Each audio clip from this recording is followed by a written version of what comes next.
Welcome into the Crypto Bunker. Today we're going to continue our series of coffee and crypto. So grab a coffee and listen up.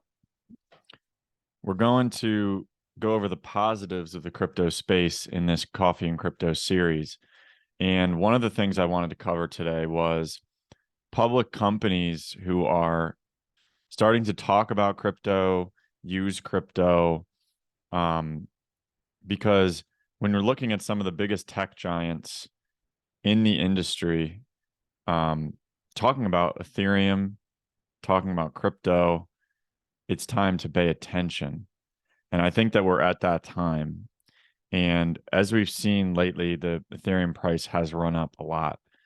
And so it's funny how when everyone finally gives up on something and says, no one should own that right now, that it actually starts to outperform. And so let's get into it. Let's talk about Visa to start. Okay. And I'm going to share my screen because I have some articles here that I want to get into. So Visa is now talking about the merge, what to expect from a new era of Ethereum. And Visa has always been talking about Ethereum, talking about building layer 2 solutions, things like that. They're really innovative in terms of the blockchain space. And so they're talking about how it affects the blockchain trilemma, which is sustainability, security, and scalability, and how you sort of have to choose 2 out of 3 of those usually. And what Ethereum is trying to do with the merge and with layer 2 solutions is to fix this issue. So what we can see is they talk about the timeline of the merge and how that did go through. And then we have the Shanghai fork, which is coming up at the end of February, early, like March timeframe. And so proof of stake, they talk about, and how it's a consensus mechanism that's different from proof of work.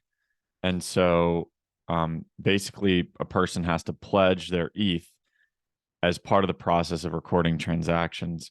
And if someone strays away from the majority of the purpose of putting fraudulent transactions into record, they will receive no reward. So this really marked an important starting point for network users. They go on to say, who want to play an active role in network security by staking Ethereum. In a blockchain protocol that employs proof of stake, participants can stake their tokens and become validators. And you get slashed if you're dishonest. There's a consensus mechanism, and it's more sustainable, it's more secure, and it can be more scalable. And so them saying this is really sort of, sort of talking about how they believe proof of stake is a superior technology to proof of work, which is what Bitcoin runs on.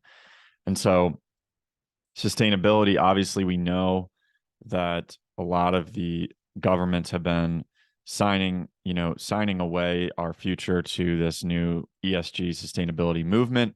And so we sort of have to, some if you're a company, you sort of have to go along with it in some sense. And so Ethereum, as a ever-changing sort of blockchain, unlike Bitcoin, they were able to make this shift.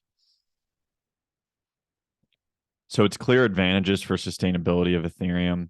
The reduction of Ethereum's carbon footprint while retaining the network's economic properties will be significant for institutional investors, especially for traditional organizations with ESG mandates and portfolio requirements. Security. It talks about how proof of work mining usually relies on specialized machinery that is expensive and raises the barrier of entry, whereas participants only need to own a specific token for staking. And so you need to own 32 ETH to stake and to actually validate the network yourself. Obviously, you can stake with different providers like Rocket Pool or Lido, decentralized wise to sort of get around that. But Rocket Pool, I would say is not financial advice, but that's the one I would look at if you were trying to stake your ETH. Right now, I'm actually staked in Kraken, which only happened because it was so early in the process. It was like the first provider to open up staking in November 2020, and so I threw some ETH in there that I had, and now it's been in there ever since. And really, I think it's sort of a good thing, because it really forced me to just lock away a portion of my crypto, and so that I wasn't able to ever sell, and that I was just continuously earning rewards. And at this point, I'm earning about 5.5% annualized returns on that. And so it's really been a good experience. And honestly, part of me wants to stay on Kraken now. I mean, I've thought about moving off, but part of me wants to stay on it. And because they've just been so good with it. So in terms of scalability, it's important that the merge is not supposed to bring about a significant change in scalability. Some people get this confused. This wasn't the goal of the first hard fork to the merge. Eventually there will be other forks that will ramp up the transactions per second. Right now it's around 15. So it doesn't change that. But the merge, the average time between blocks is about 13 seconds, and the increased transaction throughput will be possible only with further upgrades and innovations, like I said, sharding, layer 2 scaling solutions, allowing layer 2 solutions to communicate with each other, with Ethereum, things like that. And so looking forward, they look forward to upcoming upgrades as Ethereum transactions into ETH2 and enables greater scalability. Development of scalability and security features in Ethereum 2.0 will be critical in shaping the network's ability to be used for broader payment use cases. And now, transitioning into that, Visa proposes automatic payments using Ethereum Layer 2 system Starknet. So Starknet is a ZK rollup, and so it's like a privacy Layer 2. And so they basically allow you to pay someone without anyone else knowing that you did.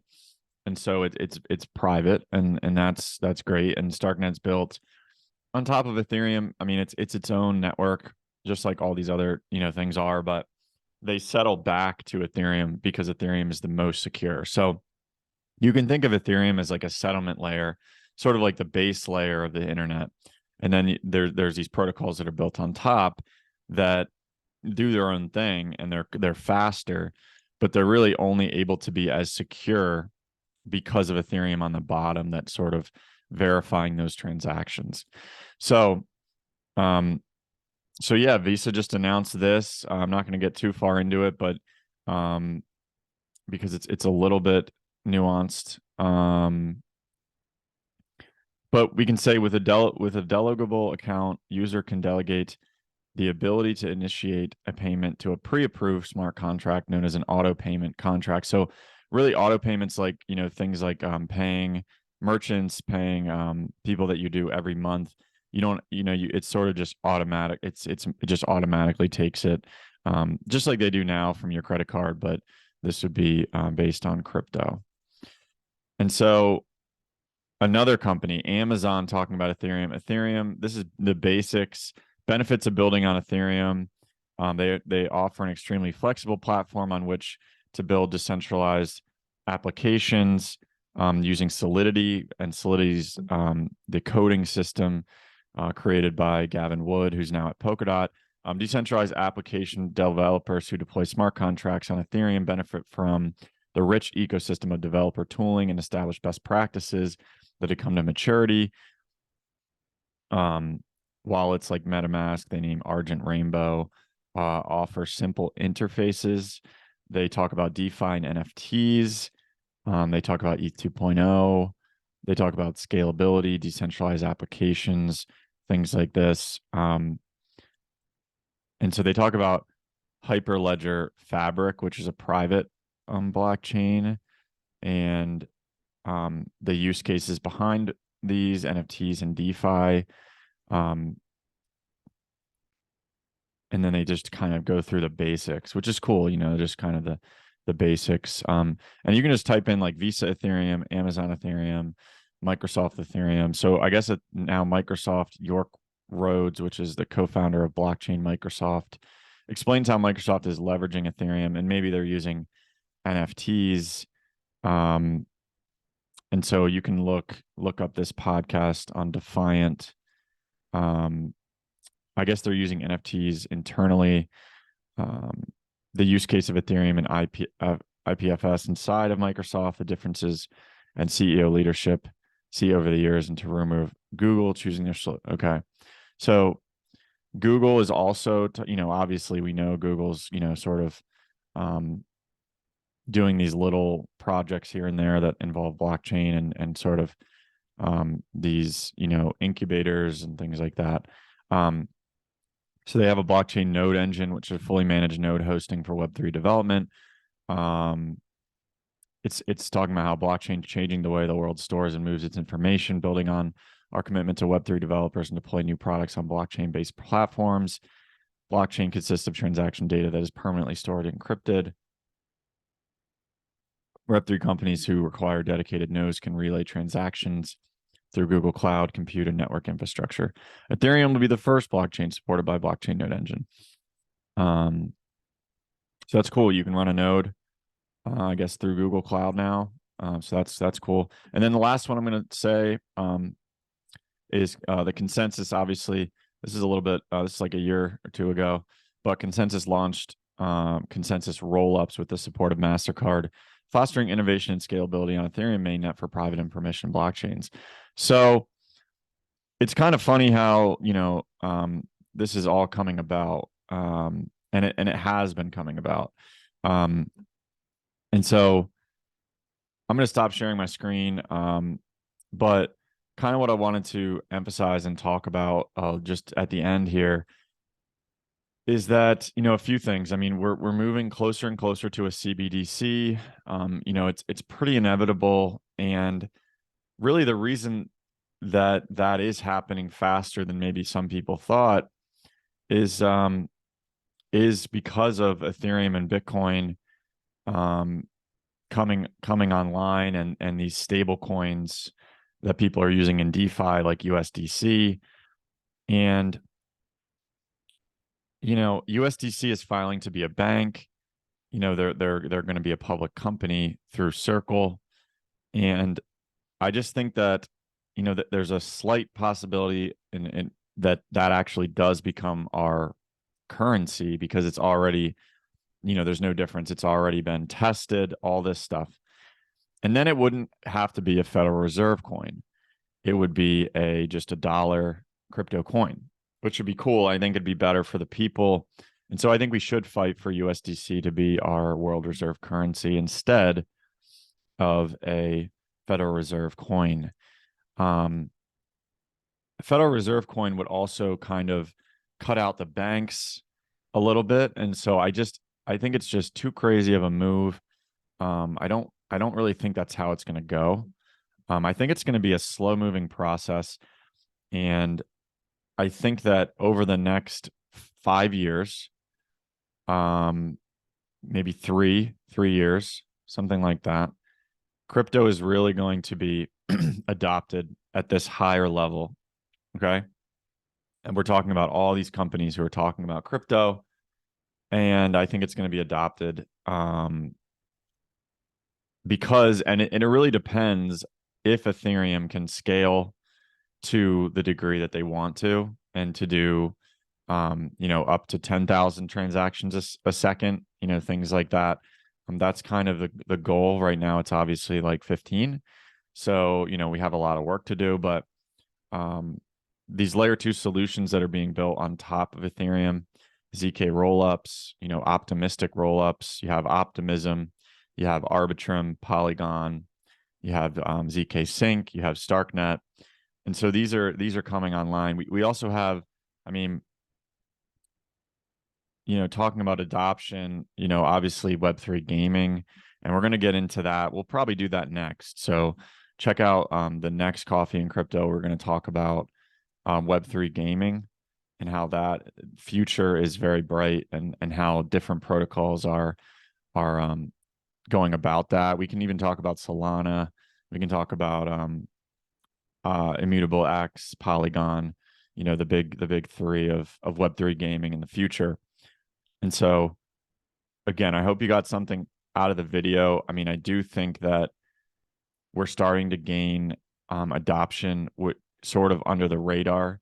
And I think that it's sort of going along with the steps of what it takes to scale Ethereum with the steps that it takes to actually have a CBDC implemented. And so I do think that the CBDC will be either the USDC or they will eventually have to integrate it with Ethereum, because or else there's just no innovation. I mean, where does the GDP come from if there's no if there's just this CBDC that they just push out to people and expect us to just like not do anything, or not have a job and just like give us money? It doesn't work. It just doesn't work. There's too many people, and it's not going to happen. So people that think these like doom and gloom things about crypto and about the Great Reset and all that stuff, I get it. That's what they want to plan or whatever, some of them, but not all of them. And so it's not something that is just going to come like streaming down a pipeline. And so I think that we have to realize that innovation will happen. Innovation will be encouraged, especially when it comes to blockchain. And so this is inevitable. This space is inevitable, in my opinion. And so it is a good time to accumulate, not financial advice. I do think we'll get somewhat of a pullback here to around 1400 ETH, but I've been saying that for a few days now, and it just keeps going up. So it could go straight to 2400. That's possible as well. And so we'll see what happens. Hopefully you got something out of the video. If you did, please like, subscribe, and have a great rest of your day.